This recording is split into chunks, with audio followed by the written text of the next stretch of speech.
Last year, the European Space Agency landed a probe on comet 67P.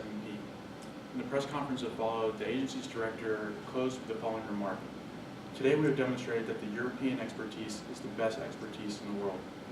This was surprising because I was expecting something more philosophical, something about boldly going or one giant leap for all mankind. But this was a bit of bragging. This is surprising because science is supposed to transcend our petty human rivalries. My study of popular astronomy books from the 1600s to the 1800s may shed light on moments of ego, even in moments of profound discoveries, such as the landing on the comet.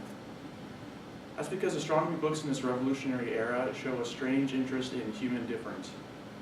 Virtually every culture outside of Europe is denigrated, and authors even take pains to distinguish among Europeans, such as between the enlightened and the ignorant. My question became, why is us versus them such a major theme in these books? It's a strange mix of bigotry and high-minded and progressive policy. I thought the key might lie in the psychological distress that sometimes bubbles to the surface of the works. In the text, characters and authors often grapple with a terrifying new universe.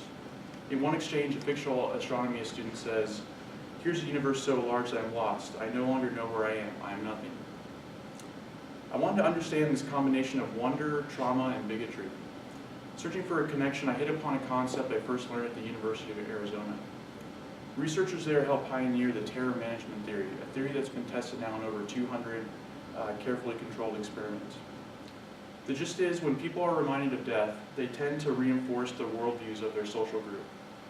In a typical study, American test subjects exposed to the word death rated pro-American essays more favorably and anti-American essays more negatively than a control group.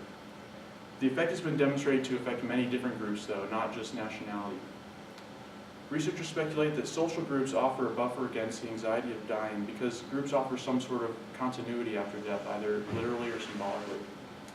I argue that in early popular astronomy, we can discern people shaken by discovery finding comfort in their cultural superiority. Scientific discoveries throughout the Enlightenment destabilized traditional worldviews while underscoring humans' physical vulnerability in the universe. This created a need to assert their cultural validity, just as terror management describes. I believe that after discovering they were not the center of the universe, Europeans took comfort in being the center of humanity. Astronomy proved to be a multifaceted gem.